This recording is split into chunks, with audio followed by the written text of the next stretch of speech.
BRS పార్టీని బదనాం చేయడం కోసం పనిగట్టుకొని అధికారం వచ్చింది కదా, ప్రజలు సంపూర్ణమైన అధికారాన్ని ఇచ్చిండ్రు. దాన్ని మంచిగా నిలబెట్టుకొని ప్రజలకు ఏం కావాలో చేయాల్సినటువంటి బాధ్యతలో ఉన్న మీరు ఇలా అవసరం లేనటువంటి ఆరోపణలు చేస్తూ ఉన్నారు. బీఆర్ఎస్ పార్టీ బీజేపీ కుమ్ముక్కైందని, దీనికి నిరాధారమైనటువంటి మాటలు. నిజంగా బీఆర్ఎస్ పార్టీ బీజేపీతో కుమ్ముక్కైతే ఇక్కడ ఓరిగా వాళ్ళకు సంబంధించినటువంటి విషయాలను మరి ధైర్యంగా ఎదుర్కొని ప్రధానమంత్రిని కూడా ప్రశ్నించినటువంటి నాయకుడు ఎవరు అని అంటే కేసీఆర్ గారని ఖచ్చితంగా చెప్పచ్చు. ప్రతి విషయంలో ఆనాడు ఒక్క మాట కూడా మీరు మాట్లాడినటువంటి నాయకులు కాంగ్రెస్ నాయకులు స్వయంగా రాహుల్ గాంధీని అవమానపరిస్తే కూడా కేసీఆర్ గారే ఆనాడు గొంతెత్తి రాజకీయాలలో ఈ సంస్కృతి మంచిది కాదు, దేశాన్ని పరిపాలించినటువంటి కాంగ్రెస్ పార్టీలో ప్రధానమైనటువంటి భూమిక పోషించినటువంటి గాంధీ కుటుంబాన్ని పట్టుకొని ఇట్లా మాట్లాడిండ్రు, ఇది ఎంతవరకు న్యాయం అని చెప్పేసి ప్రశ్నించినటువంటి నాయకులు కేసీఆర్ గారు. మరి ఈరోజు మాకు బీజేపీతో అంటగట్టి మళ్ళీ రానున్నటువంటి పార్లమెంట్ ఎన్నికల్లో లబ్ధి పొందడం కోసం ప్రయత్నం చేస్తున్నట్టుగా ఖచ్చితంగా కనబడతా ఉన్నది. ఎందుకంటే అనేక ఉదాహరణలు ఉన్నాయి. మీరు వాళ్ళు కుమ్ముక్కై బీఆర్ఎస్ పార్టీని ఇబ్బంది పెట్టడానికి చేసినటువంటి ప్రయత్నాలు చాలా ఉన్నాయి. హుజరాబాద్ ఎన్నికలలో మేము చూసినాం, కావాలనే మీరు డమ్మీ అయి ఆ రోజు బీజేపీని గెలిపించినటువంటి పరిస్థితి. నిజామాబాద్ పార్లమెంట్ ఎన్నికలలో మీ అభ్యర్థి జీరో, ఎక్కడికి పోయినా మేము చూసినాం కుమ్ముక్కైన సంగతి, ఇది ప్రజలకు తెలుసు. అదేవిధంగా ఇటువంటి సంఘటనలు అనేకం. నిన్నగాక మొన్న బండి సంజయ్ స్వయంగా అన్నాడు, రేవంత్ అన్న నువ్వు నేను కాదు కొట్లాడేది, మన ఇద్దరం కలిసి బీఆర్ఎస్ను బొందబెట్టాలని మాట్లాడిన మాటలు ప్రపంచమంతా చూసింది, పత్రికలను రాసినాయి, ఛానల్స్లో అన్నిట్లలో కూడా వచ్చినాయి. ఇది సత్యం. అదేవిధంగా మీరు ముఖ్యమంత్రిగా ఎన్నికై ఢిల్లీకి పోయి ప్రధానమంత్రిని కలిస్తే స్వయంగా ప్రధానమంత్రి గారే రేవంత్ రెడ్డి మన ఇద్దరం కలిసి బీఆర్ఎస్ని కథం పట్టియాలంటే ఒక ప్రముఖమైనటువంటి పత్రిక ఇక్కడ రిపోర్ట్ చేస్తే ప్రజలందరూ చదివినటువంటి వాస్తవాలు కళ్ళ ముందట ఉన్నాయి. మరి ఈరోజు మళ్ళీ స్వయంగా అదే ముఖ్యమంత్రి అదే రేవంత్ రెడ్డి గారు మరి బీజేపీతో కుమ్ముక్కు అయిందని చెప్పేసి మాట్లాడి కొన్ని వర్గాలను దూరం చేసేటువంటి ఒక ప్రయత్నంలో భాగంగానే ఈ మాటలు మాట్లాడుతున్నారని అనడంలో ఎటువంటి సందేహం లేదు. దీన్ని మేము తీవ్రంగా ఖండిస్తూ ఉన్నామని ఈ సందర్భంగా తెలియజేస్తా ఉన్నాం. అదేవిధంగా రైతుల పక్షాన నిలబడ్డటువంటి ప్రభుత్వం కేసీఆర్ గారి ప్రభుత్వం. యావత్తు రాష్ట్రంలో ఉన్నటువంటి అన్ని రంగాలతో పాటు ప్రధానమైనటువంటి వ్యవసాయ రంగాన్ని మరి తీర్చిదిద్దినట్టయితే దానిపైన ఆధారపడ్డటువంటి అన్ని వ్యవస్థలు కూడా బాగుపడతాయని నమ్మి ఆ రోజు ఇరిగేషన్ కావచ్చు, అదేవిధంగా వ్యవసాయ అనుబంధ సంబంధమైనటువంటి అన్ని విషయాల పట్ల ప్రత్యేక శ్రద్ధ వహించి రైతులకు రైతు బంధు లాంటి రైతు బీమా లాంటి స్కీములను అమలు చేసినటువంటి ప్రభుత్వం కేసీఆర్ గారి ప్రభుత్వం. కానీ గెలిచి నెల 15 రోజులు తిరగక ముందు ఢిల్లీకి పోయి ప్రధానమంత్రి ముందు మోకరిల్లి నువ్వు తెలంగాణ రాష్ట్ర ప్రజల యొక్క రైతుల యొక్క మరి హక్కులను తాకట్టు పెట్టి 9,000 కోట్ల రూపాయల రుణం తెచ్చుకున్నది నిజం కాదా? నువ్వేం సంతకం పెట్టినావు? ఆనాడేమో కేసీఆర్ గారు రైతుల మోటార్లకు మీటర్లు పెట్టని మా ప్రాణం పోయినా వ్యవసాయాన్ని 50 సంవత్సరాలు 60 సంవత్సరాలుగా ఇక్కడ నీళ్లు లేక కరెంటు లేక వ్యవసాయాలు సాగక వలసలతో ఆత్మహత్యలతో తల్లలిల్లినటువంటి తెలంగాణ ప్రాంతాన్ని కాపాడుకుంటాం రైతులను మళ్ళీ కాపాడుకుంటామని ఆ రోజు కేంద్ర ప్రభుత్వం మేము వడ్లు కొనవన్నా కరెంటు మోటార్లకు మీటర్లు పెట్టమన్నా దాన్ని వ్యతిరేకించి మరి ఆనాడు రాష్ట్రానికి 25,000 కోట్ల నష్టం వాటిల్లుతుంది అయినా ఉన్నప్పటికీ కూడా మాకు రైతుల ఆనాటి ముఖ్యమంత్రి కేసీఆర్ గారు ఇలా ఒక నెల తిరగక ముందు పోయి సంతకం పెట్టొచ్చినావు. ఇలా తెలంగాణ యావత్తు తెలంగాణలో జియో ట్యాగింగ్ అవుతుంది రైతులకు సంబంధించినటువంటి విషయం. ఈ జియో ట్యాగింగ్ ఇక్కడితో ఆగుతుందా? తప్పకుండా రైతుల మోటార్లకు మీటర్లు పెట్టరా? మీటర్లు పెడితే మీటర్లతో ఆగుతుందా? మీటర్లకు ఖచ్చితంగా బిల్లులు వసూలు చేయరా? అంటే ఒక్క మాటలో చెప్పాలంటే చెప్పే మాటలకు చేసే చేతలకు ఎక్కడ కూడా పొంతన లేదు. రేవంత్ రెడ్డికి ఒక అలవాటు, ఎవరినైనా ఎంత గొప్ప వాళ్ళనైనా బురద తల్లి బదనాం చేయడంలో సక్సెస్ఫుల్ లీడర్ అని చెప్పడానికి ఏమాత్రం సందేహం లేదు. ఎందుకంటే మీరు అన్ని ఎన్నికల్లో అధికారంలోకి వచ్చిందే దాన్ని నమ్ముకొని మీ సోషల్ మీడియాలో మీరు చేసినటువంటి అబద్ధ ప్రచారాలు, అలిమిగాని హామీలు, చేయలేనటువంటి ఆర్థిక పరిస్థితి తెలుసున్నప్పటికీ కూడా ఇప్పటికే గత ప్రభుత్వం అనేక స్కీములు, దేశంలో ఎక్కడ లేనటువంటి స్కీములు కావచ్చు, లేదంటే సంక్షేమ పథకాలు కావచ్చు, అభివృద్ధి కావచ్చు, గ్రామం నుంచి పట్టణం దాకా అమలు చేసినటువంటి విషయాలను ఉండంగా కూడా మీరు మళ్ళీ తిరిగి అలిమిగాని హామీలు ఇచ్చి ఇలా 100 రోజులని చెప్పి 100 రోజుల తర్వాత ఇలా మళ్ళీ మాట మార్చినావు. ఏమంటావు?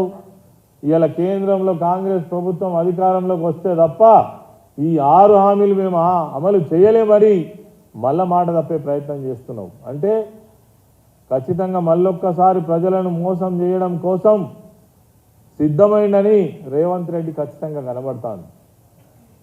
ఇక 100 రోజుల దగ్గరికి వస్తున్నాయి, ఇప్పటి వరకు ఒక్క హామీ అమలు కాలే. రైతులు చాలా తీవ్రమైనటువంటి ఆందోళన ఉన్నారు. చెర్లల్లో నీళ్లు లేవు, కాలువలలో నీళ్లు వస్తలేవు, యూరియా షార్టేజ్ ఉన్నది, కరెంటు కోతలు మొదలైనాయి. మీరు ఇస్తానన్నటువంటి 4000 పెన్షన్ ఏదైతే ఉన్నదో నెల ఆఖరికి 2000 పెన్షన్ ఇచ్చి చేతులు దులుపుకున్నారు.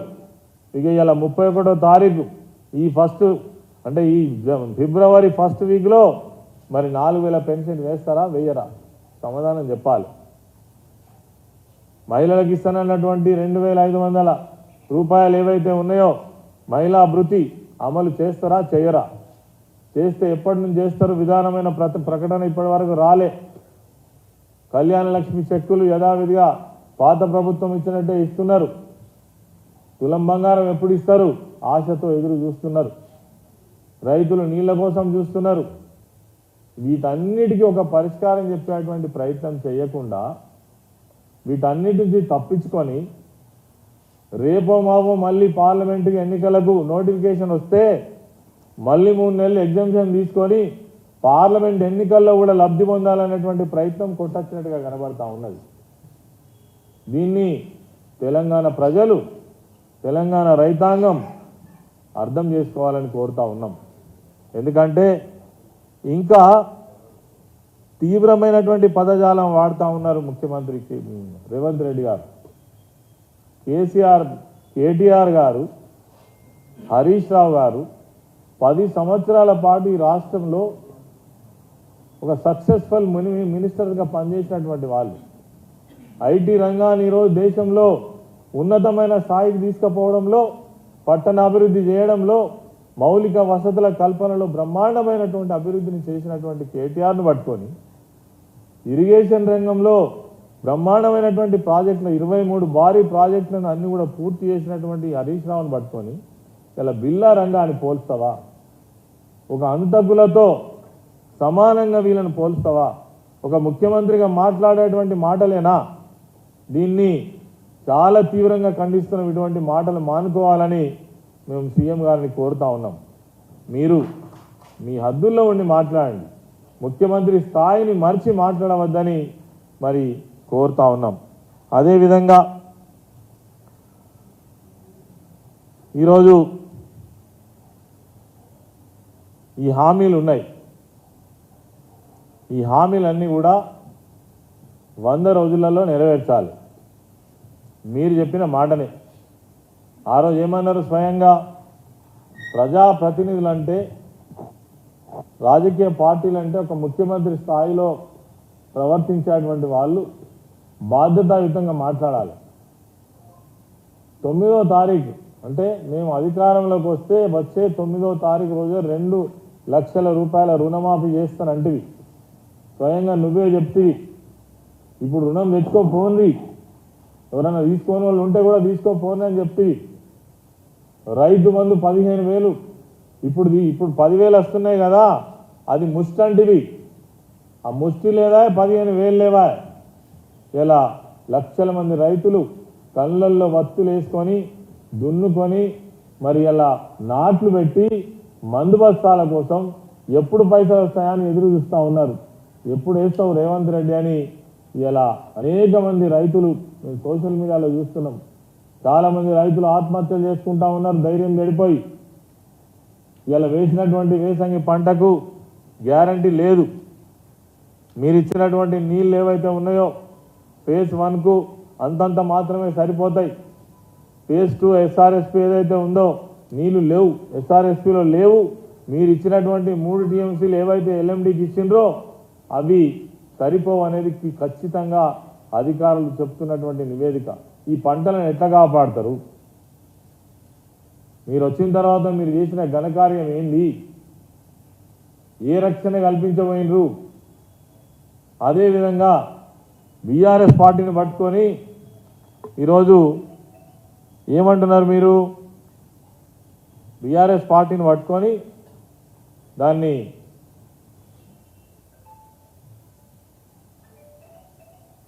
బురదలో దొక్కిండ్రు బీఆర్ఎస్ పార్టీని.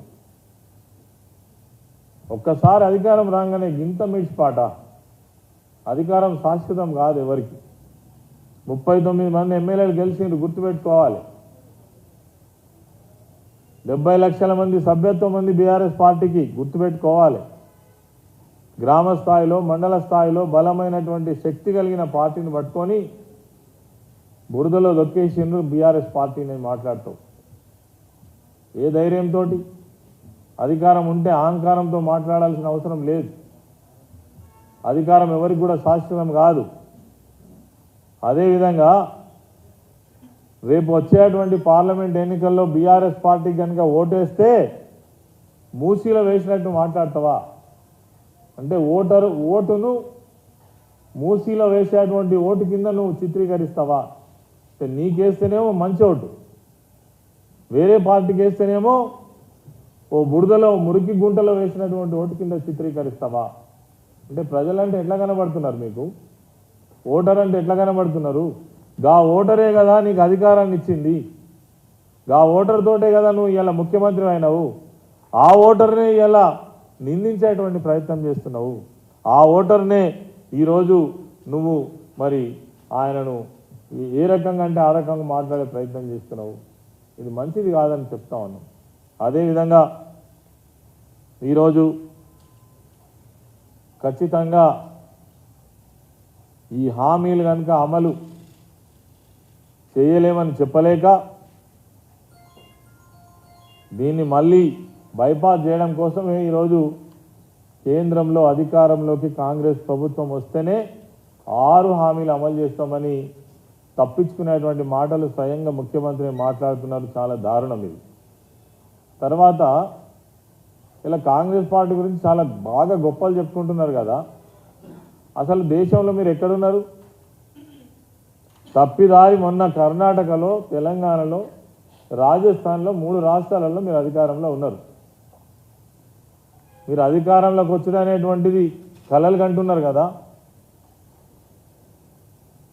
సావు తప్పి కళ్ళు లొట్టలు పోయినట్టు దేశంలో మొన్న జరిగినటువంటి ఎన్నికలలో కూడా తుక్కు ఓడిపోయింది మీరు.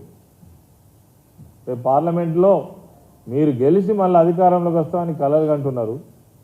తర్వాత బీఆర్ఎస్ లాంటి ఉద్యమ పార్టీని మీరు నిందిస్తున్నారు. ఈ పాపాల కారకులు ఎవరు? ఇదివరకే అనేక సార్లు చెప్పిండ్రు. ఉద్యమంలో సమయంలో చెప్పినాం, ఇప్పుడు కూడా చెప్తున్నాం. తెలంగాణ ప్రాంతం, తెలంగాణ రాష్ట్రం ఏర్పడకపోవడానికి ఈ పాపానికి కారకులు ఎవరు? ఇలా నీళ్లు లేకపోయినా, కరెంటు లేకపోయినా, ఆనాటి ఆత్మహత్యలైనా, గ్రామాలు అభివృద్ధి చెందకపోయినా, ఉద్యోగాలు రాకపోయినా, పరిశ్రమలు రాకపోయినా, అభివృద్ధికి నోచుకోకపోయినా, వలసలు పోయినా, ఆత్మహత్యలైనా ఈ పాపాలకు కారకులు ఎవరు? మీరు కాదా? నిజంగానే ఆనాడు 2009లో తెలంగాణ ఇస్తామని ప్రకటించిన తర్వాత మళ్ళీ వెనక్కి తీసుకున్న తర్వాత ఎవరైతే ఆత్మహత్యలు చేసుకున్న ఉన్నారో తిరిగి వాళ్ళ ప్రాణాలను మీరు తెచ్చేయగలుగుతారా? ఎన్ని అబద్ధాలు మాట్లాడినరు. ఇలా మేము డిమాండ్ చేస్తున్నాం. ఆనాడే దాదాపు 1200-1500 మంది ఎవరైతే తెలంగాణ ఉద్యమ కాలంలో చనిపోయినటువంటి వాళ్లకు 10 లక్షల రూపాయలు ఇచ్చి ఉద్యోగం ఇచ్చి ఆ కుటుంబాన్ని గౌరవించినటువంటి ప్రభుత్వం కేసీఆర్ గారి ప్రభుత్వం. మీరు ఈరోజు అబద్ధాలు ఏవైతే చెప్పిండ్రో తెలంగాణ ఉద్యమకారులకు ఏం చేయబోతున్నారో చెప్పండి. మాట్లాడండి, ఏం చేయబోతున్నారో, వాళ్ళకి ఏమి ఇవ్వబోతున్నారో చెప్పండి. వాళ్ళ మీద ఒక సర్వే చేపిస్తారా చెప్పండి. కాళేశ్వరం ప్రాజెక్టు మీద అనేకమైన అబద్ధాలు చెప్తారు. నిజంగానే అంత పెద్ద ప్రాజెక్టు ఎల్ఎన్టీ లాంటి సంస్థ నిర్మాణం చేసినటువంటి ప్రాజెక్టులో డిఫెక్ట్స్ ఉన్నాయి. నిపుణులే చెప్పిన నిన్నగాక మొన్న ఇరిగేషన్ సంబంధించినటువంటి అధికారులు పవర్ పాయింట్ ప్రజెంటేషన్ ఇచ్చింది. అందులో 20వ పిల్లర్ డిఫెక్ట్ ఉన్నది. 19వ పిల్లర్, 21వ పిల్లర్, 20వ పిల్లర్ను ఖచ్చితంగా అది డైమండ్ కటింగ్ ద్వారా దాన్ని తప్పకుండా మరి రిపేర్ చేయవచ్చని కూడా నిపుణులు చెప్పి కూడా దాదాపు నెల 15 రోజులు అవుతుంది. ఒదిగి పంటలు ఎండిపోతాయని తెలుసు. మీ ఉద్దేశం ఒక్కటి మాత్రం కనబడుతున్నది. కేవలం ఈ పేరిట రైతులకు నీళ్ళు ఇవ్వకుండా చేసి పంటలు ఎండగొట్టి ఇది కేసీఆర్ గారు చేయబట్టే పంటలు ఎండినాయి ప్రాజెక్టు, అందుకే మరి మేము నీళ్ళు ఇవ్వలేకపోయినామని చెప్పడం తప్పించుకోవడం కోసం చేస్తున్న ప్రయత్నం. ఇప్పటి వరకు ఒక నిపుణుల కమిటీ వేయలే. చిన్న అధికారులు మాత్రమే ఆ సర్వేకి పోతున్నారు. ఇప్పుడు చేసేటువంటి ఏదైతే సర్వే ఉందో ఎల్ఎన్టీ వాళ్ళు చేస్తున్నారు స్వయంగా. దీని మీద దృష్టి పెట్టకుండా కేవలం గడిచిన ప్రభుత్వాన్ని నిందించడం కోసం ప్రయత్నం చేస్తున్నారు తప్ప మరి ఈ ప్రభుత్వంగా మా బాధ్యతాయుతంగా మరి తెలంగాణ రైతాంగాన్ని కావచ్చు, తెలంగాణలో ఉన్నటువంటి అనేక స్కీములను కావచ్చు ఏ విధంగా మనం చేద్దామనేటువంటి ఆలోచన మాత్రం మీకు కనబడుతున్నట్టుగా మనకు దృష్టికి వస్తలేదు మీరు చేస్తున్న ప్రవర్తన. ఇవన్నీ కూడా ప్రజలు గమనిస్తూ ఉన్నారు. ఇది మంచిది కాదు. ఇదివరకు అనేక ప్రభుత్వాలను అనేక ముఖ్యమంత్రులను చూసినాం. ఒక బాధ్యతాయుతమైనటువంటి ప్రభుత్వాన్ని ప్రజలు కోరుకుంటారు. ఏది మీ బాధ్యత? రైతులు రైతు బంధు వేయలేదని అంటే స్వయంగా ఒక మంత్రి చెప్పుబట్టి కొట్టమంటాడా? ముఖ్యమంత్రి అదే మాట మాట్లాడతారా? ఒక క్లారిటీ ఉన్నదా మీ ప్రభుత్వంలో? నలుగురు మంత్రులు ఉంటే నలుగురు స్టేట్మెంట్లు కాంట్రవర్సల్ స్టేట్మెంట్స్ ఇస్తారా? ఇదే నా ప్రభుత్వాన్ని నడిపేటువంటి పద్ధతి? ప్రజలకు జవాబుదారీగా ఉండేటువంటి పద్ధతి ఇదేనా? ఇలా మేము కాదు, యావత్తు తెలంగాణ ప్రజానికం ప్రశ్నిస్తుంది. సమాధానం చెప్పండి. మమ్మల్ని తిట్టడం కాదు, కేసీఆర్ గారిని తిట్టడం కాదు. కేసీఆర్ గారు ఈ రాష్ట్రాన్ని బ్రహ్మాండంగా అభివృద్ధి చేసి తెలంగాణ ప్రజలకు తెలుసు.